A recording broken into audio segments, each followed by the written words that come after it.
بسم اللہ الرحمن الرحیم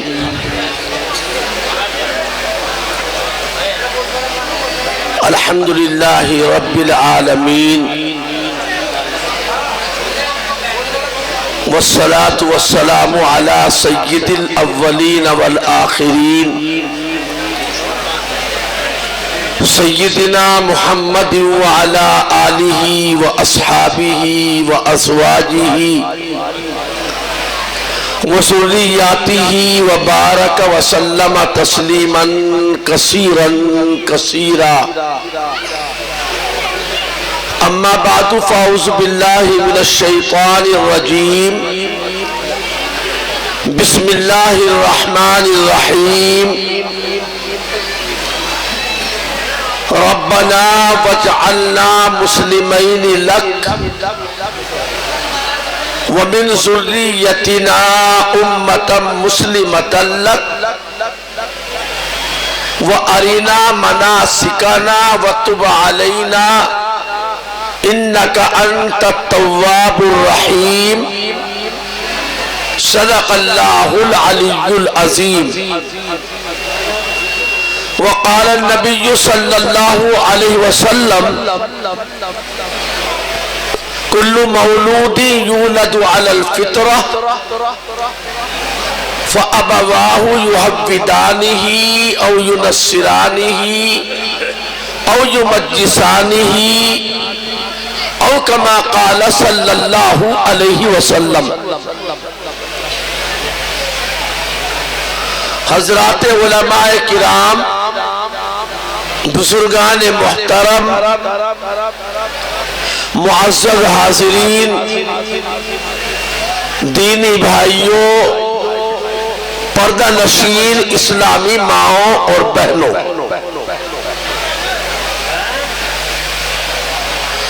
جیسے ہر سال جلسہ ہوتا ہے، اپنی سابقہ روایت کی طرح اس سال بھی آپ کے مدرسے کا یہ سالانہ جلسہ بڑی آب و تاب کے ساتھ منعقد ہو رہا ہے۔ حضرت مولانا شکیل احمد صاحب دامت برکاتہم اسٹیج پر تشریف فرما ہے۔ انشاءاللہ میرے بعد وہ کرسی خطابت پر تشریف لائیں گے اور بہت ساری ضروری کام کی قیمتی دین کی باتیں ہمیں اور آپ کو بتائیں گے۔ میں نے بھی قرآن مجید کے ایک آیت آپ حضرات کے سامنے پڑھی ہے۔ اس آیت کریمہ کی روشنی میں بس ایک بات مجھے آپ کے سامنے عرض کرنی ہے۔ کوئی بھی دنیا میں انسان کسی بھی مذہب سے تعلق رکھنے والا، دنیا کے کسی بھی خطے میں رہنے والا، کوئی بھی زبان بولنے والا،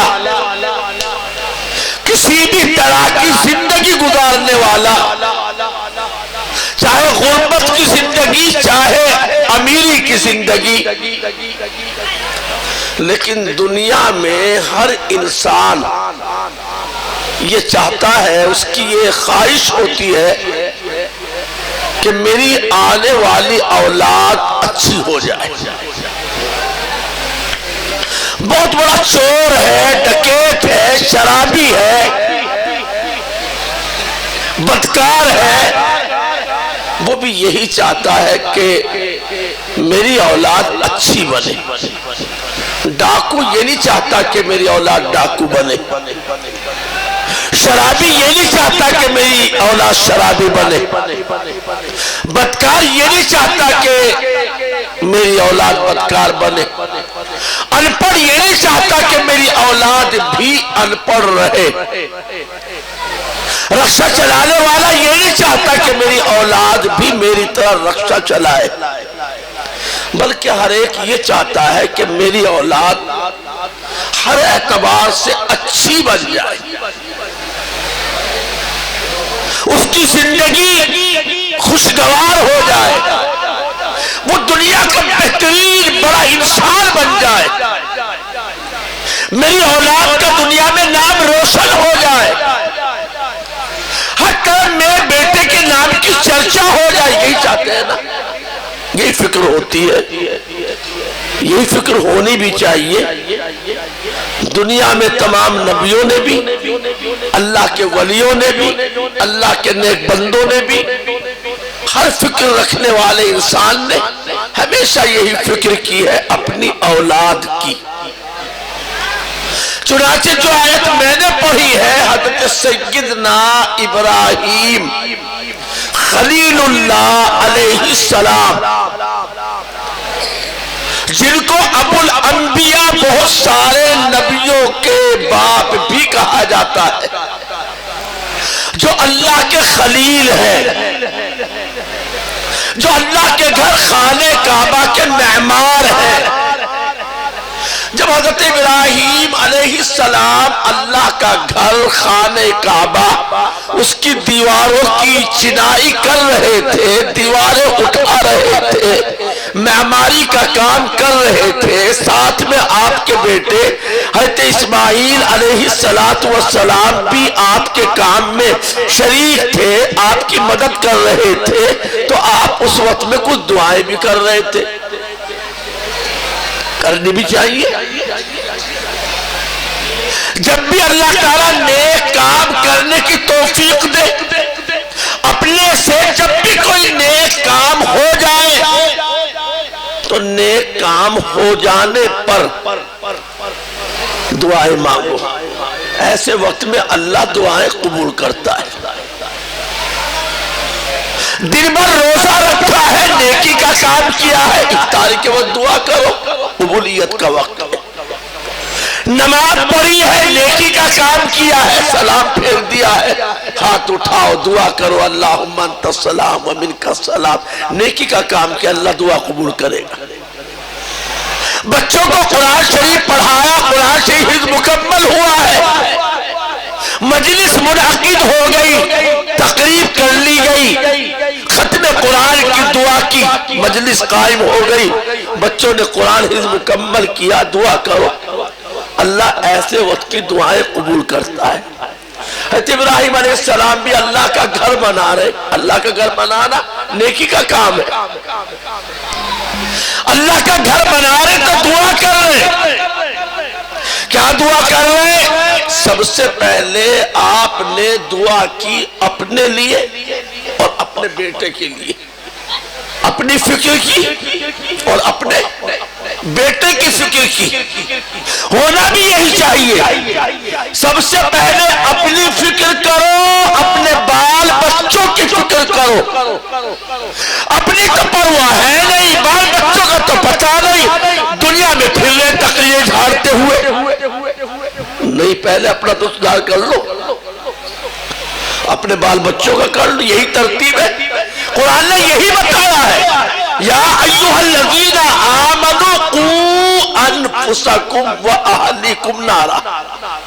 ایمان والوں، سب سے پہلا کام، سب سے پہلی ذمہ داری، اپنے آپ کو اور اپنے بال بچوں کو جہنم کی آگ سے بچاؤ. خود کو بچاؤ، اپنے بال بچوں کو بچاؤ.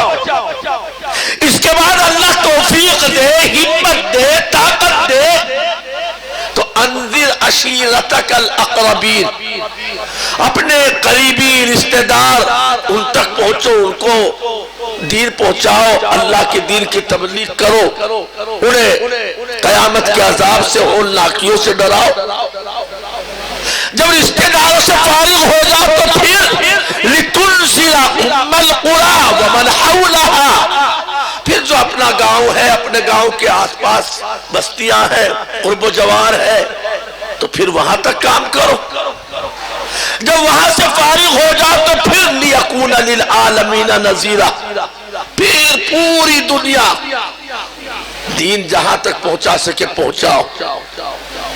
تو یہ ترتیب ہے، قرآن مجید نے بتائی ہے.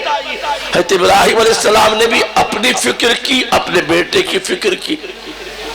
چلیے اچھی بات ہے، اس کو سب جانتے ہیں کہ بیٹا سامنے ہے، اپنی فکر کر لی، اپنے بیٹے کی فکر کر لی، اور فکر کی تو یہ بات کہی، اللہ سے درخواست کی، دعا کی اللہ سے کہ اللہ مجھے اور میرے بیٹے اسماعیل کو اپنا مطیع، اپنا فرما بردار، اطاعت شیار، حکم بردار بنا لے۔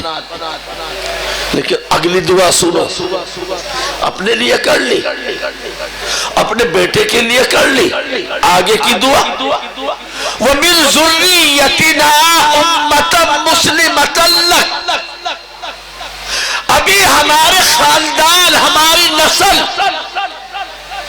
سے جو بچے وجود میں بھی نہیں آئے، جنہوں نے ابھی جنم بھی نہیں لیا، جو دنیا میں پیدا بھی نہیں ہوئے، امید ہے بیٹا ہے، کل کو پوتا بھی ہوگا، پوتے کے بعد پڑ پوتا بھی ہوگا، پڑ پوتے کے بعد سکر پوتا بھی ہوگا، سکر پوتے کے بعد دھکر پوتا بھی ہوگا، پھر لکڑ پوتا بھی ہوگا۔ ایک امید ہے نا، سلسلہ چلے گا۔ اللہ ہماری نسل کو چلائے، سب امید کرتے ہیں، دعا کرتے ہیں، لیکن ان آنے والی نسلوں کی فکر کرنا، یہ حضرت ابراہیم کی فکر ہے، یہ ایک اللہ کے خلیل کی فکر ہے، یہ ایک اللہ کے نبی کی فکر ہے، یہ معمار کعبہ کی فکر ہے، یہ ابو الانبیاء کی فکر ہے۔ کیا کہہ رہے ہیں؟ وَمِن ذُرِّيَّتِنَا أُمَّةً مُسْلِمَةً لَكَ، اور ہماری نسل میں سے بھی، ہماری اولاد میں سے بھی ایک ایسی امت بنانا جو امت مسلمہ ہو۔ فکر ہو رہی ہے اپنی نسلوں کی، ان کی جو ابھی پیدا بھی نہیں ہوئے، امید ہے دادا بنیں گے، پردادا بنیں گے، ابھی بنے نہیں، وہ تو وہاں تک کی فکر کر رہے، اور ہم جو سامنے ہماری گود میں ہمارا بچہ میں اس کی پرواہ نہیں۔ فکر تو ہونی چاہیے آنے والی نسلوں کی، ان کی جو پیدا بھی نہیں ہوئے، کل آنے والے ہمارے بچے کس دین کو اپنائیں گے، کس راستے پر چلیں گے، کس کی عبادت کریں گے۔ لیکن آج تو ہمیں ہمارا وہ بچہ جو ہماری آنکھوں کے سامنے ہے، جو پیدا ہو چکا ہے، جس کو اللہ نے آنکھیں دی ہے، جو پاؤں سے چل پھر رہا ہے، ہماری گود میں کھیل رہا ہے، ہمارے گھر کے شہر میں کھیل کود رہا ہے، ہمیں تو آج اپنے ان بچوں کی بھی پرواہ اور فکر نہیں ہے کہ کل ہمارے یہ بچے کیا بنیں گے، کیسے ان میں ایمان آئے گا، اور کیسے آنے والی نسلوں کو مرتد ہونے سے آج جو زہر ڈالا جا رہا ہے، آج جو نفرت پیدا کی جا رہی ہے، آج جو دین کی طرف سے شکوک و شبہات ذہنوں میں بھرے جا رہے ہیں، ہم اپنی نسلوں کو ان چیزوں سے کیسے بچائیں گے؟ تو میرے محترم بزرگوں، زیادہ لمبی اور تفصیلی بات وقت کی تنگی کی وجہ سے عرض کرنے کا موقع نہیں۔ آج کا سب سے بڑا سلگتا ہوا مسئلہ، آج کی سب سے بڑی دینی ذمہ داری، آج کی ہم میں سے ہر ایک کی سب سے بڑی فکر، آج کی ہر ماں باپ کی سب سے بڑی اخلاقی ذمہ داری یہ ہے کہ ہم اپنے ان بچوں اور بچیوں کو جو ماحول میں زہر بھر دیا گیا ہے، کفر کا زہر، شرک کا زہر، آوارگی کا زہر، آزادگی کا زہر، بد اخلاقی کا زہر، بے پردگی کا زہر، بے حیائی کا زہر، بڑوں کا ادب نہ کرنے کا زہر، ان بچوں کو اس زہر سے ہم کیسے بچائیں گے؟ انتظام یا پہلے سے کرنا چاہیے۔ عقل مند دنیا میں وہ ہے جو کالی کالی گھٹاؤں کو دیکھ کر باہر شہر میں جو کپڑے رسی پر سوکھنے کے لیے ڈالے ہیں جلدی سے انہیں اٹھا کر کے محفوظ کر لے، چونکہ تیز بارش برسنے والی ہے، کالی کالی گھٹائیں آنے والی ہیں، گھٹائیں آ رہی ہیں، بادل چھا رہے ہیں، ٹھنڈی ہوا چل رہی ہے، بتا رہی ہے بارش آنے والی ہے۔ تب بھی یہ آدمی اپنے باہر پڑے ہوئے کپڑے یا باہر پھیلی ہوئی فصل یا سکھانے کے لیے ڈالا ہوا غلہ اس کو نہیں اٹھا رہا ہے، یہ سب سے بڑا بے وقوف ہے دنیا کا۔ اب خود بھی بھیگے گا، غلہ بھی بھیگے گا۔ پولیو کے ٹیکے لگتے ہیں بھائی، لگائے جاتے ہیں، کہاں پلیٹ فارم پر بچہ ملے وہاں پکڑ کر، ریلوے اسٹیشن پر ملے وہاں، بس اڈے پہ ملے وہاں، اسکول میں ملے وہاں، مدرسے میں ملے وہاں، جہاں گلیوں میں ملے وہاں۔ یہ پولیو کے ٹیکے کیوں لگائے جاتے ہیں بھائی؟ پولیو کے ڈراپس منہ میں کیوں ڈالے جاتے ہیں؟ کیا یہ بچہ ہمارا لنگڑا ہے؟ جس بچے کے منہ میں قطرے ڈال رہے ہیں پولیو کے، کیا ہمارا یہ بچہ لنجا ہے؟ ٹانگ بیکار ہے کیا اس کی؟ نہیں، کیوں ڈال لے، کیوں پلا رہے ڈراپس؟ ایڈوانس سیفٹی، حفظ ما تقدم، پہلے ایسے قطرے ڈال دو، ایسا انجیکشن لگوا دو، ایسی دوا پلا دو کہ اگر باہر سے کوئی کیٹانو، کوئی جراثیم حملہ کرنا چاہے تو پھر اس پر اس کا حملہ کارگر نہ ہو سکے۔ یہ تو ہے بھائی، پولیو کا حملہ اس پر نہ ہو سکے، ایسی چیز ڈال دو اس کے جسم کے اندر کہ کوئی کیٹانو اثر نہ کر سکے، اسی لیے تو پلائے جاتے ہیں۔ کیا آپ نے اپنے بچوں کو ایسے دین کے ڈراپس پلائے ہیں؟ کیا آپ نے اپنے بچوں کو دین کی ایسی گولیاں کھلائی ہیں؟ کیا آپ نے اپنے بچوں کو دین کے ایسے انجیکشن لگوائے ہیں کہ باہر کی باطل طاقت، باہر کا پولیو، باہر کا ٹارگیٹ کرنے والی کوئی چیز، باہر سے حملہ کرنے والی کوئی چیز ہمارے اس بچے کے دل دماغ پر اثر نہ کرے؟ آپ نے یہ ڈراپس پلایا کہ نہیں پلایا؟ نہیں پلایا، بالکل نہیں پلایا۔ ارے تبھی تو ہماری کوئی لڑکی کسی کے بھی جھانسے میں آ جاتی ہے، کسی کے بھی مہکاوے میں آ جاتی ہے، کوئی بھی چکنی چپڑی باتیں بنا کر سنا کر اپنے جال میں پھانس لیتا ہے، بد عقیدہ بنا دیتا ہے، دین کی طرف سے شک ڈال دیتا ہے۔ اچھے نوجوان کوئی طلاق کے مسئلے کو لے کر، کوئی عدت کے مسئلے کو لے کر، کوئی عورتوں کے حقوق کو لے کر، کوئی عورتوں کی برابری کو لے کر، کوئی عورتوں کے برقعے کو لے کر، کوئی عورتوں کی تعلیم کو لے کر، کوئی عورتوں کی آزادی کو لے کر نوجوانوں کے ذہن کو ایسا خراب کرتے ہیں، اس کا بھی دماغ گھوم جاتا ہے، سمجھتا ہے واقعی ان مولویوں تو برقعے میں دبا کے ایسا رکھا ہے، ان کو ہماری گھر کی عورتوں کو ساری ترقیات کے دروازے کے لیے بند کر دیے، اب بدزن ہو گیا مولویوں سے۔ ان کو ڈراپس پلا لو پہلے ہی۔ وہ ڈراپس پلائے جاتے ہیں صرف اور صرف مدرسوں میں۔ ان انجیکشنوں کو لگانے کا اسپتال مدرسے ہیں۔ مدرسوں کے علاوہ کوئی جگہ ہو تو آپ بتا دیں مجھے۔ دین پڑھانے کی، دین بنانے کی، دین بچانے کی جو فیکٹری ہے وہ کہاں ہے؟ اس فیکٹری کا نام مدرسہ ہے۔ مدرسے کے علاوہ دین بنانے کی، دین بچانے کی، دین پڑھانے کی کوئی فیکٹری نہیں ہے۔ اگر کوئی ہے کہ وہ انہی مدرسوں کی برانچ ہے. اسی دریا سے نکلنے والی کوئی چھوٹی سی نہر ہے. جیسے گنگا بڑی گنگا میں چھوٹی گنگا نکل گئی تو لوگ اس پانی کو بھی پوتر سمجھتے ہیں. کوئی کام اگر سے کہیں پر ہو رہا ہے تو وہ بھی اسی دریا سے نکلنے والی کوئی چھوٹی سی نہر ہے یا گول ہے یا نالی ہے کہ وہی پانی اسی سے نکل کر وہاں پہنچ رہا ہے.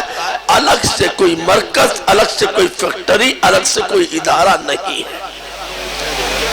ہمیں رات دن یہی فکر ستا رہی ہے. میں تو مولانا شکیل رات دن یہی سوچتے ہیں کہ ہم اپنی آنے والی نسل کو کیسے بچائیں گے، کیسے بنائیں گے، کیسے پڑھائیں گے، کیسے آگے بڑھائیں گے. ہم لوگوں نے بہت سوچ سمجھ کر کے ہم نے تنظیم بھی بنائی، تنظیم المسلمین، اور بہت غور و خوض کے بعد کافی بحث و مباحثے اور مذاکرے کے بعد ہم نے 3 چیزیں چھانٹی ہے کہ ان پر کام کرنا ہے اور ان پر کام کرنے کے لیے آپ کو توجہ دلانی ہے. اگر سر اٹھا کے چلنا ہے، اگر عزت کے ساتھ جینا ہے، اگر اپنے ایمان کے ساتھ باقی رہنا ہے، اگر اپنے حقوق کے مطالبے کی اپنے اندر ہمت پیدا کرنی ہے، اگر سامنے والے کی آنکھ میں آنکھ ڈال کر حق بات کہنے کی جرأت پیدا کرنا ہے تو 3 کام کرنے ہوں گے. اورنگ آباد والوں 3 کام کرنے ہوں گے. پہلے نمبر پر اپنے اختلافات کو آپس ہی میں بیٹھ کر ذمہ دار گاؤں کے، سماج کے سرکردہ شخصیات آپس ہی میں ان کو سول کرے، ان کو سلجھائے. معمولی لڑائیوں کو لے کر تھانے کچہری کے چکر نہ کاٹے، ورنہ تو ساری خون پسینے کی گاڑی کمائی ہماری لاکھوں کے حساب سے تھانے کچہری میں چلی جاتی ہے. جس قوم کا سال بھر میں 50 لاکھ روپیہ مخبری کر کے ایک دوسرے کی FIR درج کرا کے ایک دوسرے پر جھوٹے مقدمات عائد کر کے ان کی رقم وہاں چلی جاتی ہو، بتائیے کیا اورنگ آباد والے 70 لاکھ روپے سالانہ اپنے بچوں کی تعلیم پر خرچ کرتے ہیں؟ تھانوں میں چلے جاتے ہیں. ایک تو یہ کام کرنا ہے. اگر آپس میں تو میں من مٹاؤ، کہیں غلط فہمی، کچھ لڑائی جھگڑا 2 بھائیوں میں، بھائی بہنوں میں، گھر میں، خاندان میں، محلے میں ہو جائے تو بڑوں کی ذمہ داری ہے سماج کے لوگوں کی کہ وہ ان لوگوں کے بیچ بیٹھ کر ان کی صلح کروائیں. صلح کرانا نفلی نماز پڑھنے سے بہتر ہے. سن لو، ہمارے بعد لوگ سمجھتے ہیں کہ جو ہو رہا ہے ہونے تو ہمیں تو فرعی کام کرنا ہے. کائے کے لیے کر رہے فرع کام؟ ہم کہنے لگے ہمیں تو مدرسے میں اورنگ آباد لڑے بھیڑے سر پھٹول کچھ کرے، ہم تو یہاں مدرسے میں بیٹھ کے پڑھاویں گے. کائے کے لیے پڑھا رہے ہو؟ ارے کاہے کے لیے پڑھا رہے ہو یہاں بیٹھ کر؟ یہی تو پڑھایا ہے کہ قوم کے اندر بھائیوں میں آپس میں جھگڑا ہوگا. یہی تعلیم تو یہاں سے ملی، ان میں صلح کراؤ. یہی تو سیکھ رہے ہیں. بڑوں کا احترام کرو. اگر باہر بڑوں کا احترام نہیں ہوتا تو کیا پڑھا رہے ہیں؟ ہم خاک پڑھا رہے ہیں. دوسرا کام کرنا ہے، اپنا کوئی بچہ کوئی بچی پوری بستی میں بغیر تعلیم کے زیور کے نہیں رہنا ہے. تعلیم لازمی طور پر چاہے فاقہ ہی کیوں نہ کرنا پڑے،